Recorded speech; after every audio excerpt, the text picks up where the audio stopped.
നമസ്കാരം, KBN ന്യൂസിലേക്ക് സ്വാഗതം. കോട്ടപ്പടി നാഗഞ്ചേരിയിൽ തടിയുമായി വന്ന ഒരു ലോറി പാടത്തേക്ക് മറിഞ്ഞിട്ടുണ്ട്. കൊല്ലത്ത് നിന്ന് നാഗഞ്ചേരിക്ക് വന്ന ഒരു ലോറിയാണ് മറിഞ്ഞത്. രാവിലെ 6:30-ക്കാണ് ഇവിടെ മറിഞ്ഞിട്ടുള്ളത്. ഈ റോഡിൻ്റെ ഒരു അവസ്ഥ എന്ന് വെച്ചാൽ വളരെ മോശമാണ്. ഭാരവണ്ടികൾക്കൊന്നും പോകാൻ ഒരു സൈഡിൽ കനാലും ഒരു സൈഡിൽ പാടമാണ്, ഇടിഞ്ഞിരിക്കുന്ന റോഡാണ്.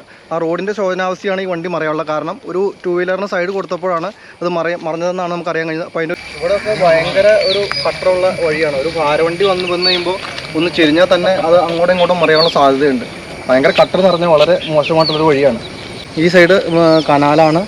അപ്പോൾ ഇവിടെയാണെങ്കിലും സൈഡ് ശരിക്കും ഒന്ന് കൊടുത്തൊരു ശരിക്കും ഭാരവണ്ടി പോകാൻ പത്തിന് പര്യാപ്തമായിട്ടുള്ള റോഡല്ല ഇത്. സൈഡ് എന്ന് പറഞ്ഞു കഴിഞ്ഞാൽ ഇവിടെ കരിങ്കല്ലും കൂടെ ഒന്നും കെട്ടില്ല, വെറുതെ മണ്ണിട്ടേക്കുന്ന ഒരു വഴിയാണ്. ഒരു നല്ലൊരു ഭാരം കയറ്റി വന്ന വണ്ടി ഒന്ന് സൈഡ് കൊടുത്താൽ തന്നെ ഇടിഞ്ഞ് താഴേക്ക് പോകുന്ന ഒരു സാഹചര്യമാണുള്ളത്.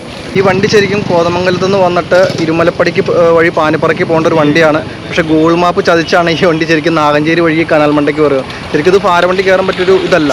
ശരിക്കും ഇവിടെ അധികാരികൾ ശരിക്കും ഇതിവിടെ ഭാരവണ്ടി പോകാൻ പാടുന്നൊരു ബോർഡ് വെക്കേണ്ടതാണ്. അത് വെച്ചിൽ ഇനി ഇതുപോലത്തെ അപകടങ്ങൾ ഉണ്ടാവാൻ സാധ്യതയുണ്ട്. അപ്പോൾ അധികാരികൾ ശ്രദ്ധിക്കുമെന്ന് ഞങ്ങൾ വിചാരിക്കും. ഈ കനാല് വഴി വളരെ മോശമായതുകൊണ്ട് നിരവധി അപകടങ്ങൾ ഇതുപോലെ സംഭവിക്കുന്നുണ്ട്. ഈ കട്ടറുകളെല്ലാം ചാടിയിട്ട് കഴിഞ്ഞ ദിവസം തന്നെ ഇവിടെ അടുത്തൊരു ഓട്ടോറിക്ഷ കനാലിലേക്ക് പോയിട്ടുണ്ട്. ഇനിയെങ്കിലും വഴി നല്ല രീതിക്ക് പണിതില്ലെങ്കിൽ അപകടങ്ങൾ ഉണ്ടാവാൻ സാധ്യത കൂടുതലാണ്.